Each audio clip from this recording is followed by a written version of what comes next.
constatamos la falta de atención médica para nuestra población, la cual se agolpa, como ustedes han podido ver en los medios de comunicación, se agolpa en los centros médicos sin esperanza de recibir el cuidado necesario.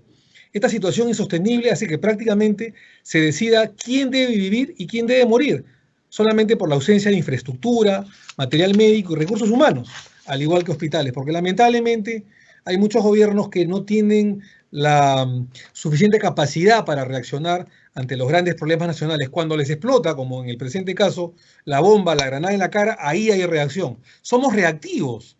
Lamentablemente esto ha sido un problema del Perú por décadas, en vez de ser preventivos. Somos reactivos, lamentablemente somos una especie de bomberos. Cuando la casa se incendia, ahí recién tratamos de apagarlo a última hora. Pero ya es tarde. La casa lamentablemente se ha incendiado, por más de que con la ayuda de los bomberos podamos de alguna manera amainar de alguna manera el incendio. Las reformas, en todo caso, no han servido para mejorar el sector de salud en su capacidad organizativa y atención del ciudadano. Hoy la pandemia viene precisamente a desnudar estas falencias históricas. El recurso humano en el sector salud. La Organización Mundial de Salud, la OMS, recomienda un mínimo de 23 médicos, enfermeros y obstetras por cada 10.000 habitantes. Me detengo en esto porque es muy importante. La OMS, la Organización Mundial de Salud, recomienda un mínimo de 23 médicos, enfermeros y obstetras por cada 10.000 habitantes para garantizar una prestación adecuada del servicio.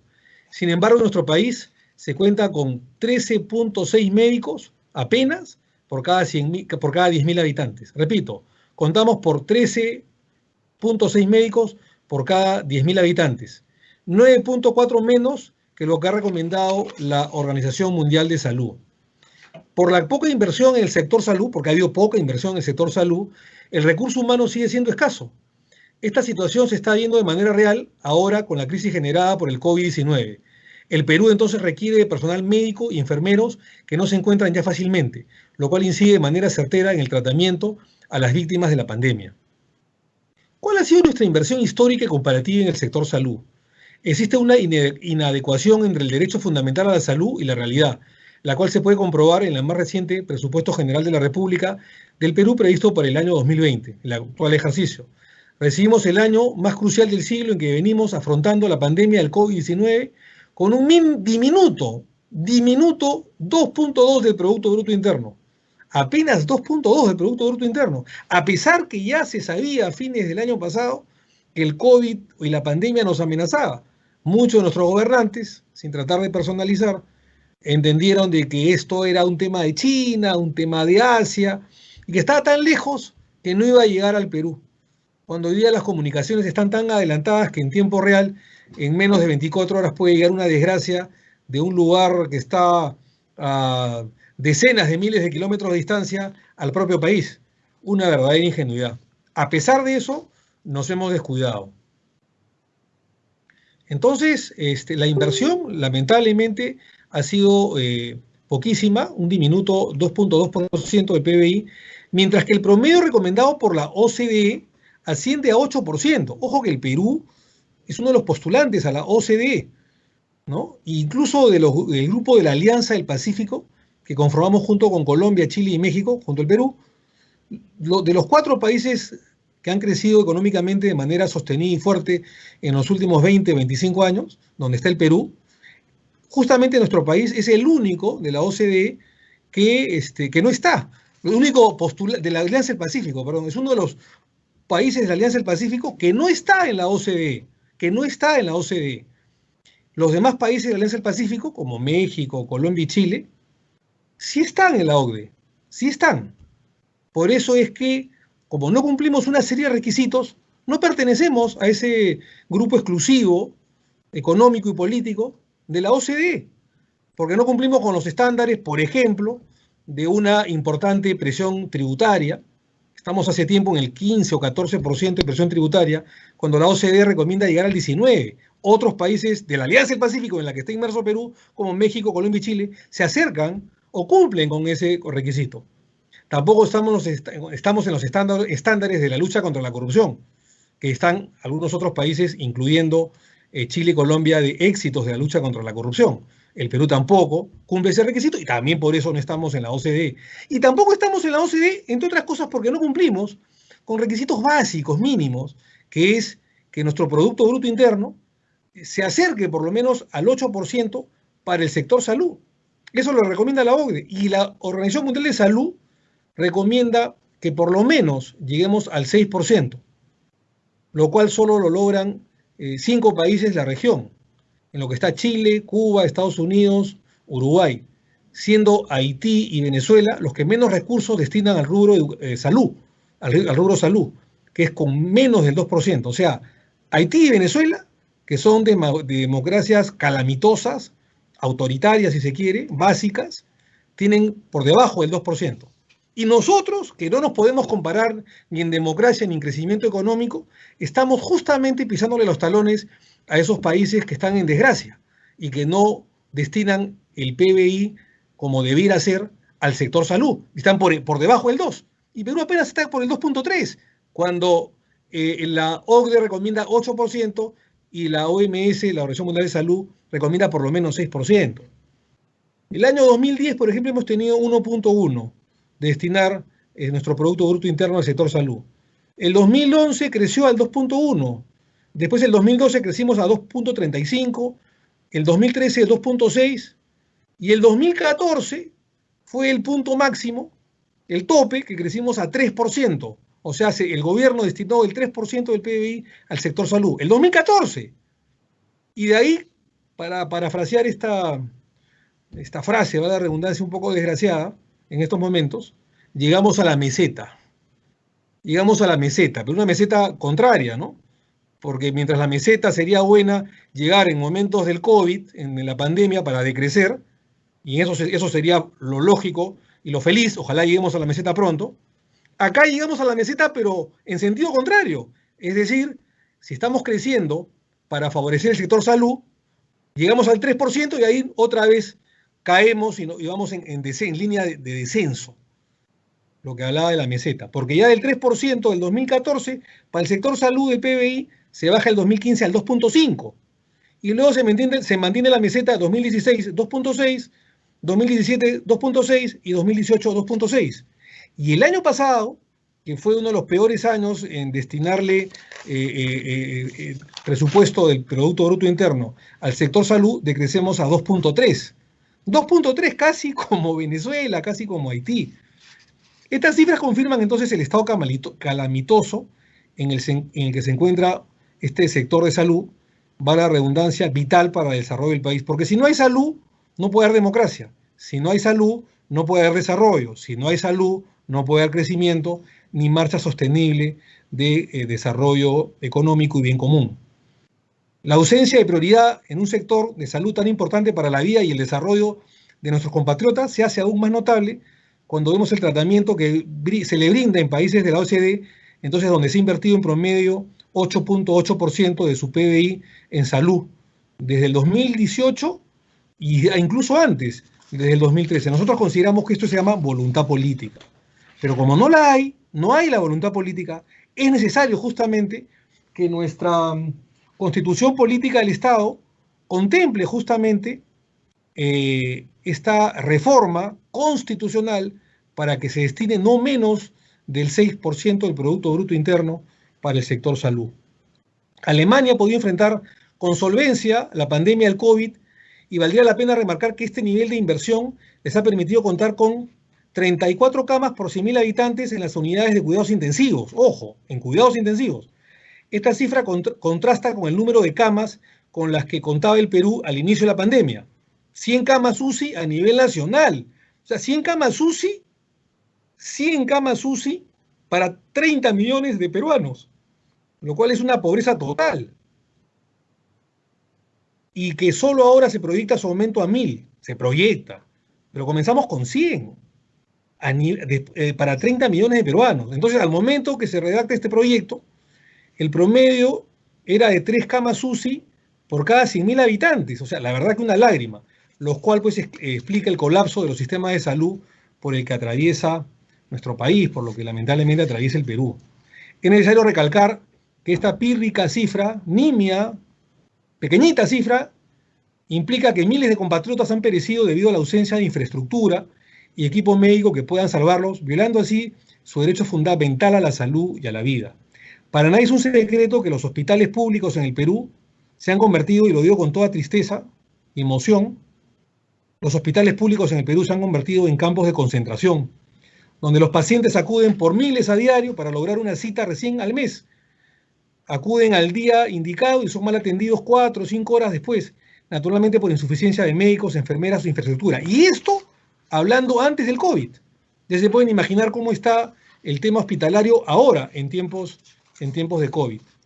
Las tasas entonces de mortalidad también se reflejan en índices lamentablemente graves, ya que en los mayor recurso se destina a la salud es de niños de 8 por cada 1000 nacidos, en tanto que en Venezuela y Haití es de 14 y 59 respectivamente. En el Perú tenemos una vergonzosa tasa de mortalidad de 16.7 por 1000 nacimientos, repito, de 16.7 por 1000 nacimientos al 31 de diciembre del año pasado, del 2019. Tenemos una tasa de mortalidad infantil tan elevada en la región y ocupamos uno de los últimos lugares en el presupuesto de salud. Ayacucho es una de las ciudades que más sufre el país en tasa de mortalidad, sobre todo infantil. La tasa de mortalidad, entonces, es bastante grave. También el Perú encabeza una tasa de mortalidad muy delicada en la región de Puno. Según cifras oficiales del Ministerio de Salud, al año 2016, al menos 1.715 mujeres mueren por cáncer cada año, lo que en las estadísticas de ese sector viene a ser una proporción de cada 10 mujeres, 4 mueren o tienen problemas de cáncer, siendo el que encabeza la escala de mayor incidencia en el país, la región altoandina. Esta situación haya sido considerada un sector casi marginal a lo largo de nuestra historia, lo que viene a ser la causa directa de los efectos devastadores de la pandemia del COVID-19, al momento incluso de redactar este proyecto, solamente para darles una idea, cuando redactamos el proyecto teníamos 80.000 infectados, 80.000 infectados, y este proyecto lo hemos terminado de redactar o de presentar hace menos de 15 días, 12 días aproximadamente. En menos de 15 días ya tenemos más del doble de infectados, 175.000 infectados, cifras hasta ayer. Me imagino que hoy día pueden haber pasado los 180.000, o sea, más del doble de infectados en 12 días. Teníamos 2.500 fallecidos, ahora tenemos prácticamente 5.000 fallecidos, o sea, el doble de fallecidos, cifras oficiales, en menos de 15 días en la que presentamos este proyecto de ley.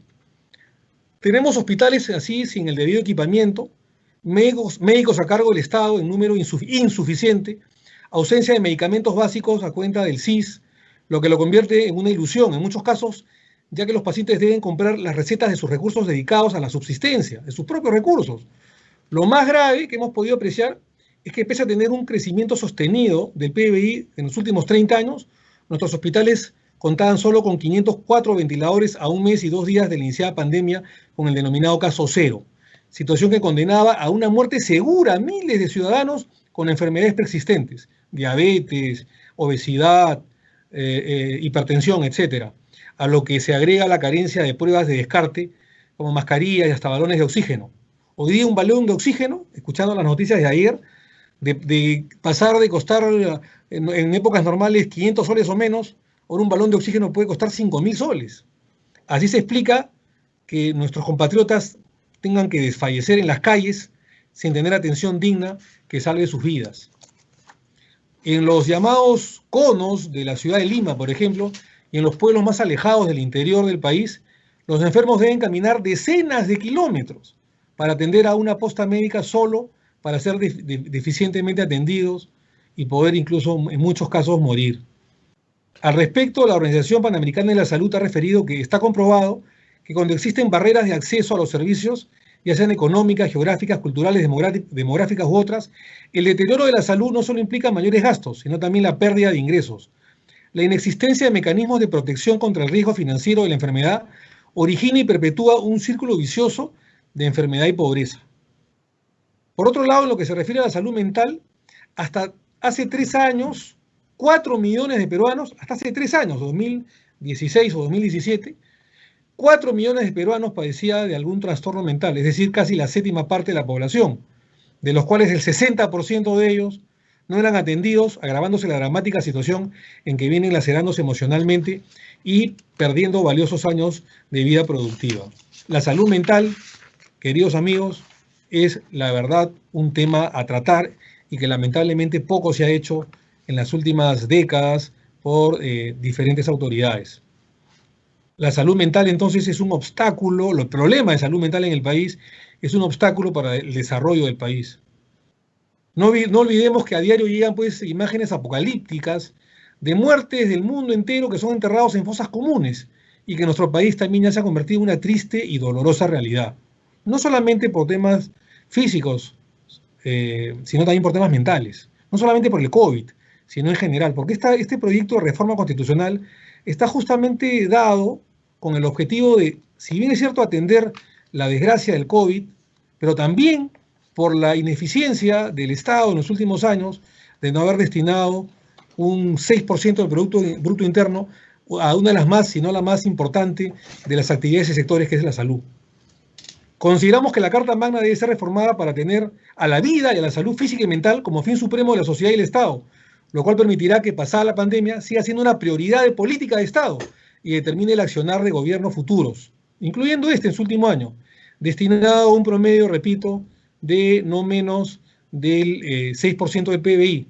Cabe recalcar que este gobierno, el último año, destinó apenas, y digo apenas porque es muy insuficiente, 10.000 millones de soles, poco más de 10.000 millones de soles al sector salud, que es un promedio, digamos, de inversión muy bajo si lo comparamos con el de América Latina, siendo el Perú además, por lo menos hasta antes de la pandemia, un país en que venía creciendo con reservas en azul, habiendo crecido económicamente, habiendo derrotado la pobreza en los últimos 25 años de 48% de pobreza a disminuirla a 19 o 20%. A pesar de esa bonanza económica, no ha habido constitucionalmente una reforma que obligue a que se destine no menos del 6% del Producto Bruto Interno al sector salud.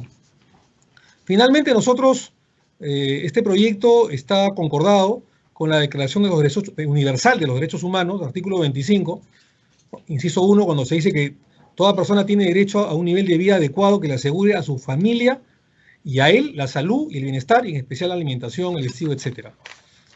Asimismo, tenemos sendas constituciones en la que lamentablemente el sector salud ha sido poco integrado. Incluso para hablar de el último siglo, de la Constitución de Sánchez Cerro de 1933, se tocaba el tema de la salud de manera muy tangencial, hablando de que todos tenemos derecho a la salubridad, se decía, ¿no? La Constitución 79, progresista ella, en el artículo 15, decía de que todos tienen derecho a la protección de la salud integral. Y el artículo 16, que el Poder Ejecutivo señala la Política Nacional de Salud. Todo declarativo, todo sin llegar a la fibra, a la esencia de lo que merece el sector salud. Y la del año 93, el artículo 7, simplemente dice todos tienen derecho a la protección de la salud, y el 9, que el Estado determina la política nacional de salud.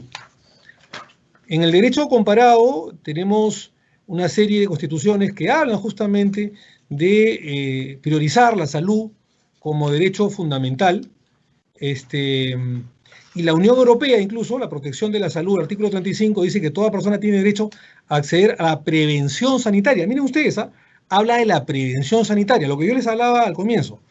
Prevención antes que reacción. Estamos reaccionando cuando ya la bomba ha reventado, cuando ya los resultados son de hecatombe, son funestos, desastrosos, prácticamente irreversibles. Entonces, la Unión Europea en este aspecto nos da un camino, una ruta, una hoja de ruta en la que habla de prevención y que se garantizará un nivel elevado de protección a la salud humana. Ya hemos hablado sobre la Declaración Universal de Derechos Humanos en su artículo 25, inciso 1. La Constitución Nacional de Argentina habla de la protección de la salud como formas de prevención, y Argentina, a pesar que está quebrada, a pesar de que ha habido hechos increíbles, incluso de corrupción en las últimas décadas, se ha preocupado en los sectores de salud. Y ustedes ven las cifras, digamos, de los sectores de salud, los sistemas de salud en Argentina en el tema del COVID, y ha tenido tal contención, así como la de Chile, que las víctimas, las fatalidades, las muertes en Argentina son muy pocas, a pesar de tener 20 millones más de personas, habitantes que el Perú. Perú tiene 30 y tantos, el Perú, 32, 30 por ahí. Argentina tiene 50 millones de habitantes. Argentina, a pesar de ello, ha tenido una contención que ha evitado muchos contagios y sobre todo muchas fatalidades, porque ha habido una preocupación en los sistemas de salud, en los sistemas pensionarios que protegen la salud. La protección de la salud, que incluso contempla la Constitución mexicana en su artículo 4, también es decidora, porque se habla de la prevención. Y en España ni qué decir, ¿no? Se reconoce el derecho a la protección de la salud. Más allá de la desgracia que ha pasado en Europa, en estos países como España e Italia, los sistemas de salud han funcionado. Han funcionado. ¿Por qué? Porque han sido preventivos. En Suiza, por ejemplo, la salud tiene fines sociales. Y en su artículo 41, en su Carta Fundamental, dice que toda persona tiene que ser beneficiada de los cuidados necesarios a la salud. Y en la Constitución alemana, toda persona tiene derecho a la vida y a la integridad física. Quiero acabar con dos reflexiones. Nosotros hemos tenido un acuerdo nacional que, si bien es cierto, no necesariamente tiene un efecto vinculante, pero fue donde, como muy pocas veces, se reunieron diversas fuerzas políticas de todas las tendencias e ideologías hace ya varios años. Y el acuerdo nacional contemplaba una política general a largo plazo de la salud, que lamentablemente no hemos seguido. Y este acuerdo nacional, si mal no recuerdo, fue, digamos, propuesto por los albores del año 2002. Conscientes de esa ausencia histórica, el Acuerdo Nacional ha establecido que la reforma de salud en el Perú debe tener a las personas como finalidad de las medidas de cambio y mejora, y que el Estado es garante y principal responsable de asegurar disponibilidad, accesibilidad y aceptabilidad del cuidado y la atención en salud a través de un sistema de salud eficiente y eficaz, razón por la cual no podemos dejar sin marco constitucional prioritario a cualquier reforma futura en materia de salud. Por lo tanto, la presente propuesta legislativa tiene el efecto de reformar el artículo 7 de la Constitución Política del Perú para incluir allí la imperiosa necesidad de darle al derecho fundamental de la salud de todos los peruanos un mínimo del 6% del Producto Bruto Interno por año. De esta importante modificación constitucional dependerá la vida y la salud de nuestras futuras generaciones, quienes podrán gozar de la salud física y mental necesarias para el desarrollo del Perú.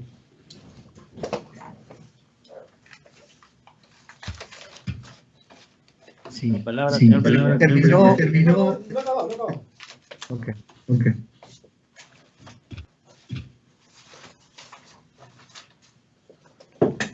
Solamente estaba sacando la Constitución del año 79. Termino en un par de minutos.